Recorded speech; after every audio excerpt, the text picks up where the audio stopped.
No hay enfermedades, solo enfermos, y cada enfermo es una historia que une al cuerpo con la emoción, la biografía y el mundo.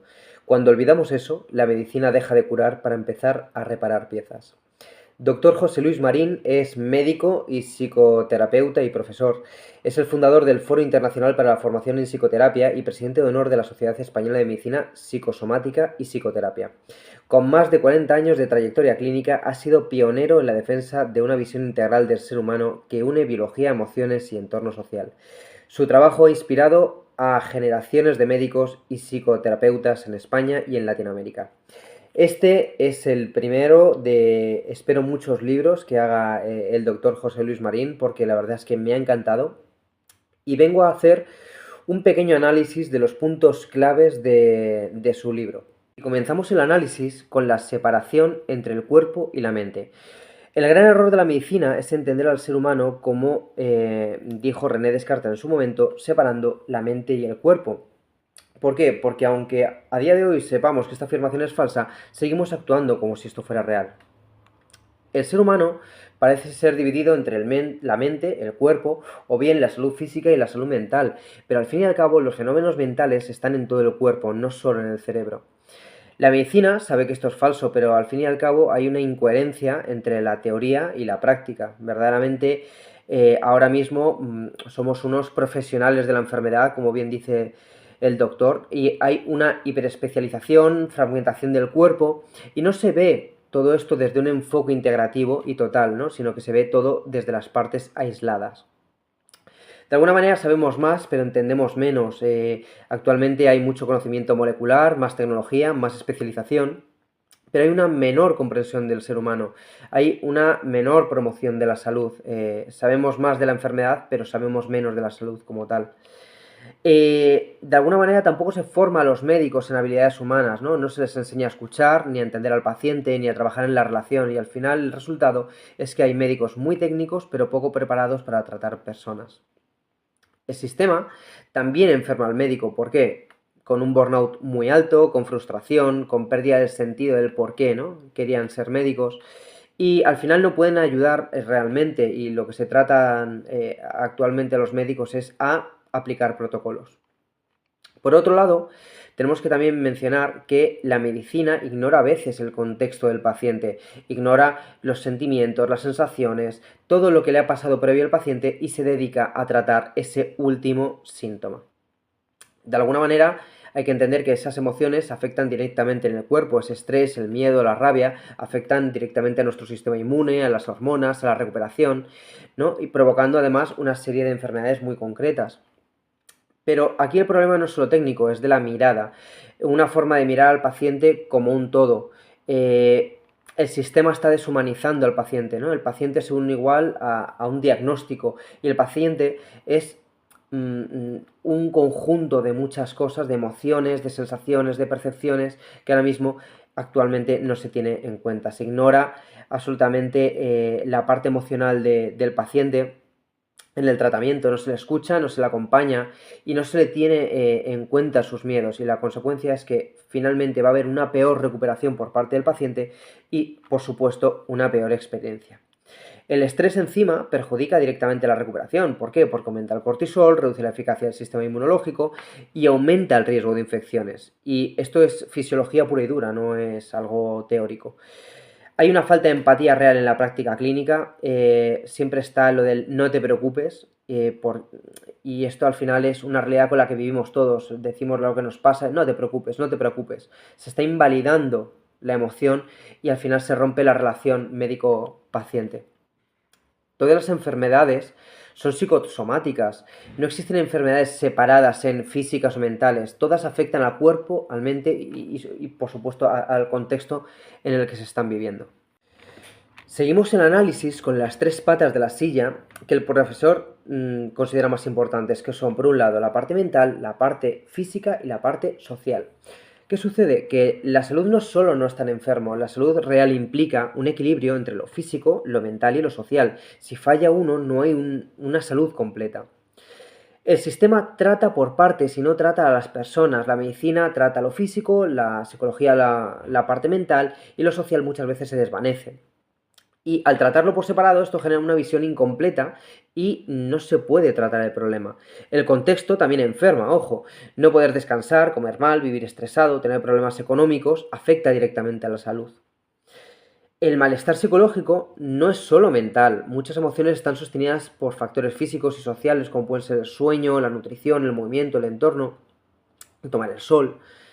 Y el modelo actual de tratamiento abusa mucho del síntoma y del fármaco, ¿no? Se responde muy rápido con medicación en lugar de analizar las causas reales del problema.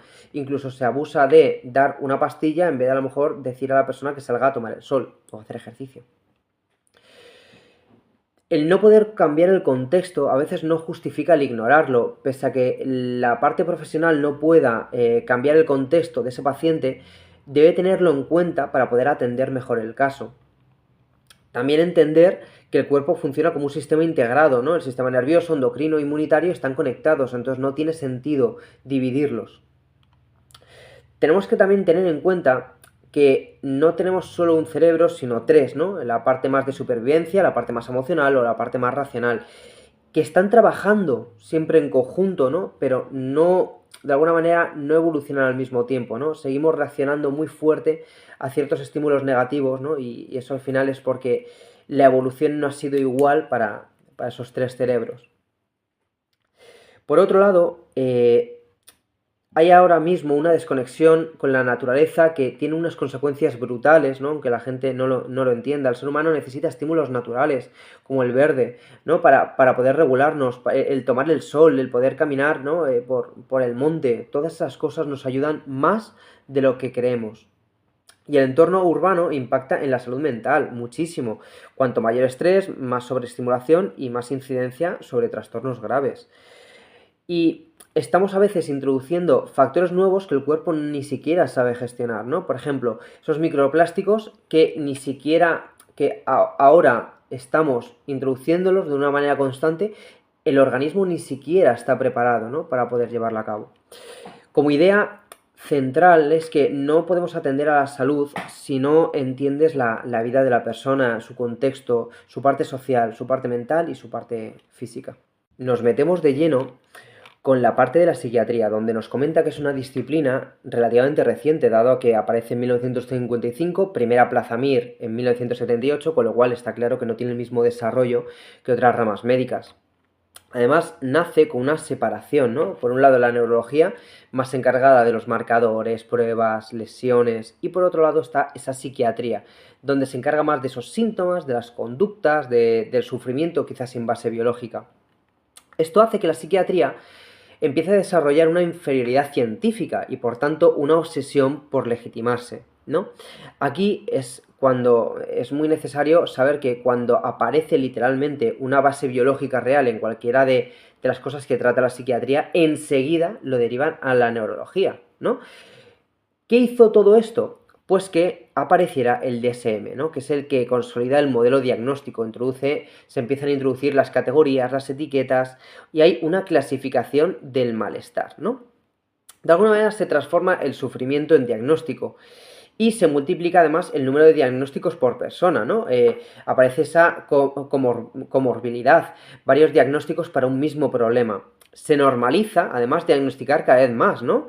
Que esto empuja a ampliar esas categorías de forma constante, ¿no? Cada vez hay más etiquetas. Se pierde la raíz del problema. En lugar de entender el origen del malestar, se fragmenta por etiquetas y se psiquiatriza el sufrimiento humano, que aquí el gran problema es confundir el sufrimiento con una enfermedad mental. La clave no es lo que hay dentro de la cabeza, sino dónde está en la cabeza. El foco debería estar en el contexto, en la historia, el entorno, en las condiciones de vida, ¿no? Y no tanto el centrarse en clasificar y diagnosticar para dar una legitimidad científica. Si hay diagnóstico, hay tratamiento, y este tratamiento normalmente abre el melón de los psicofármacos, que se ha convertido en la respuesta dominante ante el sufrimiento humano, y no porque curen, sino porque encajan perfectamente con el sistema médico, industrial y cultural actual. El psicofármaco no es el tratamiento, es un recurso, y se tiene que entender como un recurso puntual. Pueden ayudar en momentos concretos, pero no resuelve el origen del problema. El gran problema es el uso masivo y prolongado, la cronificación de pacientes, dependencia del fármaco, desplazamiento de otras terapias. Los psicofármacos no curan, modifican el estado. No, de alguna manera no lo eliminan, ni por supuesto lo explican. Ese alivio a corto plazo tiene un coste, que es el ablandamiento emocional, la pérdida del deseo y, por supuesto, el impacto en otras áreas de nuestra vida. No es una solución neutral, desde luego. Además, la industria farmacéutica parece haber creado trastornos directamente para dar salida a ciertos fármacos. Los rasgos normales se convierten en patologías, ¿no? Un ejemplo sería cómo la timidez de repente ahora es una fobia social y se medicaliza la vida cotidiana. El problema no es la sustancia, es la vida que se escapa. Los psicofármacos, como el alcohol o las drogas, puede ser una forma de evitar el sufrimiento, pero no la resuelven. Existen alternativas eficaces que han sido relegadas, ¿no? Como por ser el ejercicio, la naturaleza, el sueño, la psicoterapia, ¿no? Que forman parte de ese conocimiento ignorado por parte de todos, ¿no? La psicoterapia puede ser más eficaz que un fármaco en muchos casos, especialmente en una depresión leve y moderada. La formación médica, además, ha estado fuertemente influida por la industria, congresos, cursos, materiales, ¿no? Y de alguna manera ahí ha habido un conocimiento filtrado y dirigido. El sistema de aprobación de fármacos, además, es limitado. Basta con seleccionar los estudios favorables, ¿no? Y eso, para que pueda salir ese fármaco, y eso genera una visión sesgada, ¿no? Y a lo mejor una visión sesgada de la eficacia de ciertas cosas, seleccionando solo las cosas que han convenido para que salga ese fármaco. El prestigio y el cientifismo también capturan a los médicos. No es solo dinero, también es identidad, reconocimiento y sensación de estar en la vanguardia, ¿no? Si yo utilizo tal fármaco es porque estoy en lo más de lo más, ¿no? Soy lo más de lo más. Hay que cuestionar el sistema, dado a que eso va a generar una disonancia cognitiva. Cuesta aceptar que años de práctica pueden estar basados en un modelo incompleto. El conocimiento científico, por otro lado, está condicionado por intereses económicos, como hemos visto muchísimas veces, con publicaciones sesgadas, revistas dependientes de publicidad, ¿no? Entonces, lo que se está difundiendo no es algo neutral, ¿no? Va completamente sesgado. Mucho conocimiento relevante queda fuera del sistema. Existe, pero a lo mejor no se difunde, no se enseña o no llega a la práctica clínica. La medicina ha cedido parte de su formación a la industria. La formación gratuita tiene un coste, ¿no? Que es la dependencia absoluta. Y el problema no es solo la industria farmacéutica, también influyen la alimentación, el ocio, los medios, ¿no? Es un sistema, es un conglomerado de cosas, ¿no? Que nos llevan a usar esa pastilla como modo de solución cuando no se está tratando el problema real. El contexto. Qué importante es el contexto. ¿Por qué? Porque no se puede entender la salud sin este elemento. Para saber qué le pasa a una persona no basta con mirarla a ella, hay que mirar dónde vive. Sin embargo, el sistema actual, ¿qué hace? Lo contrario. Se centra en los síntomas, en la biología, que si en los neurotransmisores, moléculas, pero nos deja fuera el entorno, que es muchas veces el que explica el problema. Esto provoca que se ignoren las verdaderas causas, porque el origen del malestar suele estar en las condiciones de vida y no solo en el individuo. Estas condiciones incluyen factores claves del día a día, como pueden ser el trabajo, el dinero, el estrés, el descanso, la alimentación o tiempo disponible. Es que esto influye directamente sobre la salud. Por eso el entorno puede llegar a pesar más que la genética. De hecho, vemos como ese código postal puede ser a veces de mayor peso que el código genético. El lugar donde vives condiciona tu bienestar más de lo que pensamos, ¿no? Desde luego. Y además, no todo depende de las decisiones personales. Tus hábitos están limitados por tu contexto, lo que desmonte la idea de que todo depende de ti. Uno de los factores más determinantes es el estrés crónico, ¿no? Es un estilo de vida basado en la precariedad, en la sobrecarga constante, que va a hacer que mantengas tu sistema de alerta constantemente encendido. Y aquí entra un regulador clave que a veces olvidamos, que es el de la naturaleza. Y aquí expongo una regla súper potente, que es la del 3-30-300. Poder ver 3 árboles desde tu casa. Que el 30% de la zona donde vives sea zona verde. O que al menos tengas a 300 metros un parque. Esto va a tener un impacto directo en la salud súper potente. Y a pesar de todo esto, ¿no?, que estamos comentando del contexto, el sistema sigue sin intervenir sobre el entorno. En lugar de cambiar las condiciones, se diagnostica, ¿no?, y se medica al individuo. Y esto lo que hace es que, de alguna manera, se trata a la persona, ¿no? Que con ese contexto se trata a la persona para devolverla al mismo punto que la va a volver a enfermar. Entonces hay aquí una incoherencia enorme. Vamos entonces con una de las síntesis más importantes del libro, y es el de que salud solo hay una. No existe una salud física, una salud mental, una salud social, todo por separado, fragmentado, sino que todo forma parte de un mismo estado, y al final el separarlo lo que impide realmente es poder tratar el sufrimiento. Este modelo, ¿no?, fragmentado de tratar las cosas no explica ni bien ni por qué enfermamos, ni ofrece tampoco soluciones completas, y aún así lo seguimos utilizando, ¿no?, a la hora de intentar tratar los síntomas. El problema no es esa falta de conocimiento, sino una falta de que no queremos un cambio por alguna razón, ¿no? Sabemos más, pero no aplicamos porque implica abandonar quizás esos modelos anteriores.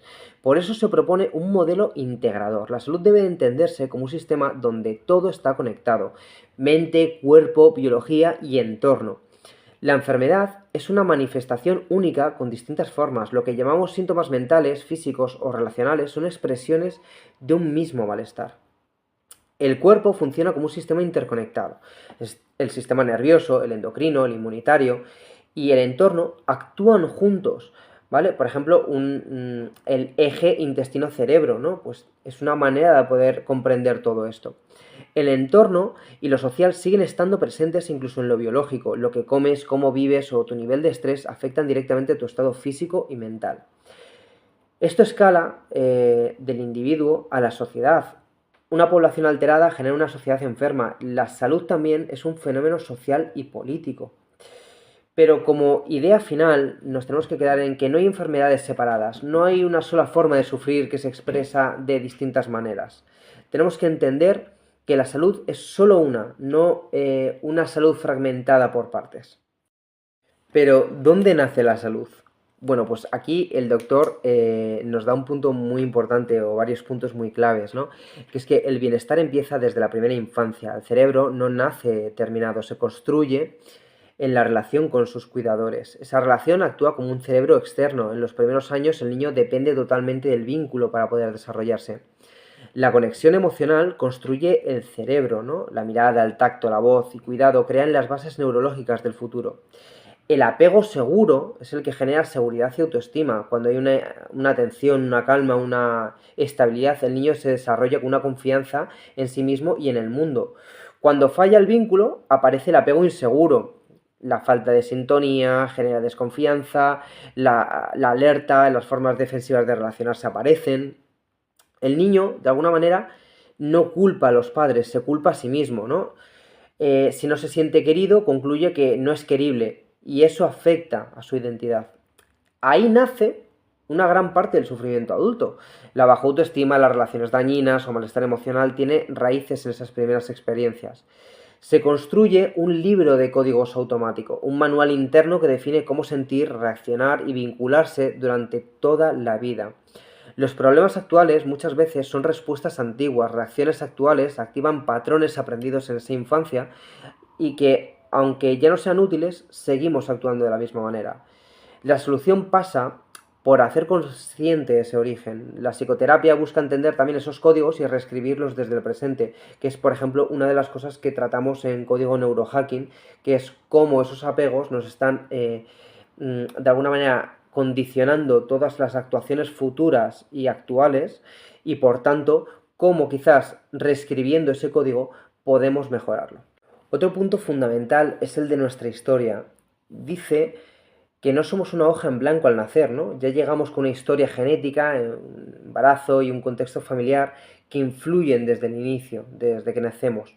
Por eso, para entender el presente hay que mirar también el pasado. La pregunta clave, por ejemplo, aquí no es ¿qué te pasa?, sino ¿qué te ha pasado?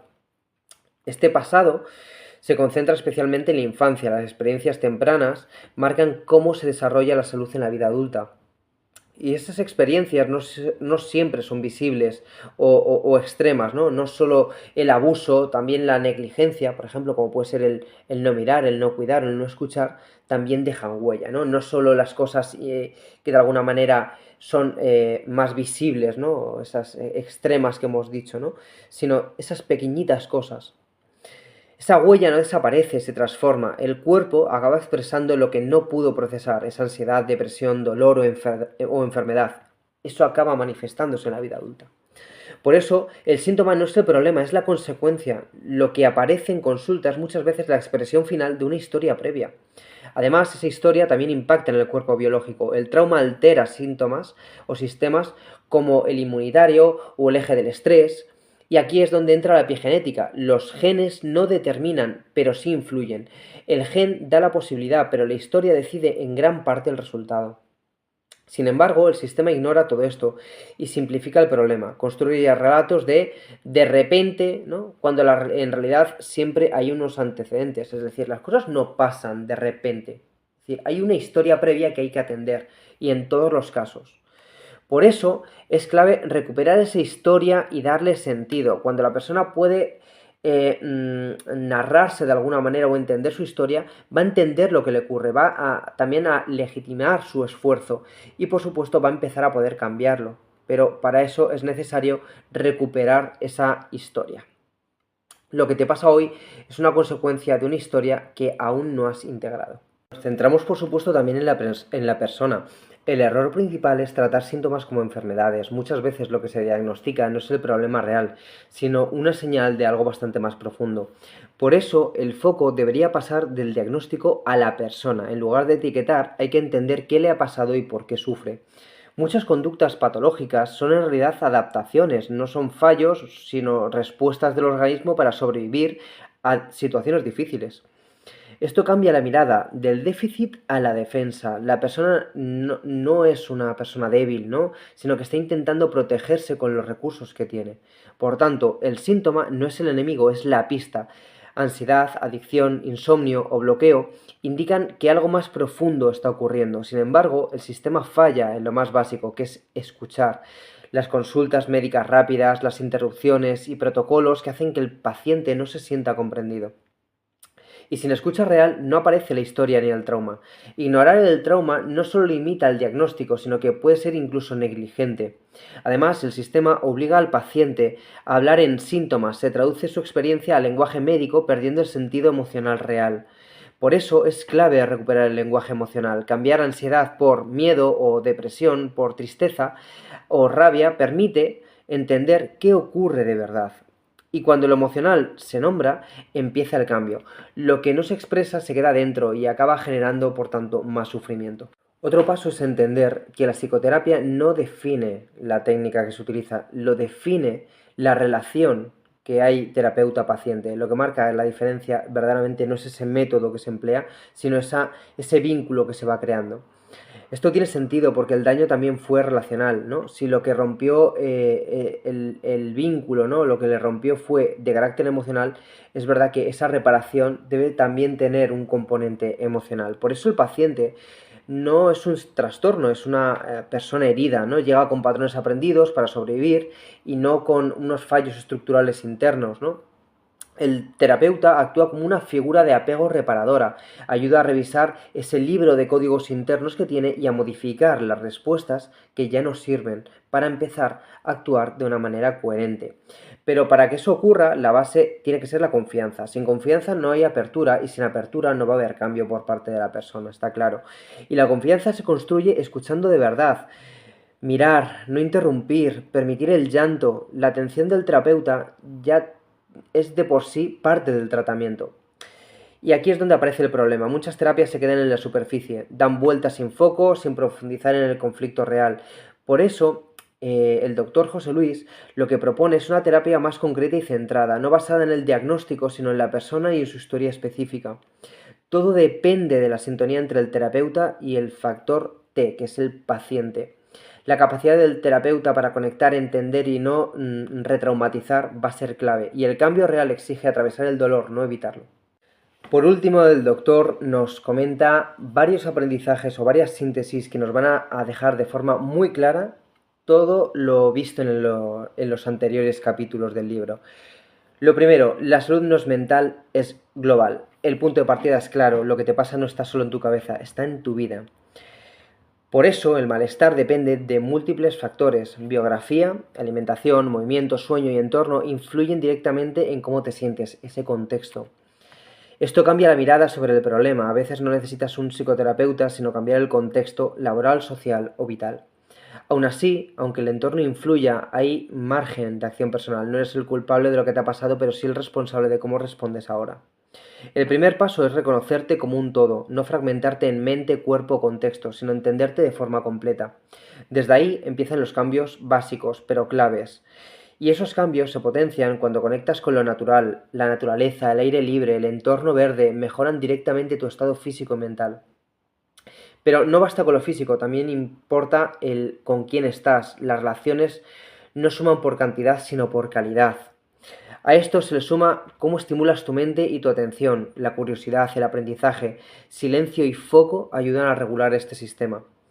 Y todo esto implica eliminar lo que te intoxica, lo físico, lo emocional y lo mental, sustancias, ruido, exceso de estímulos.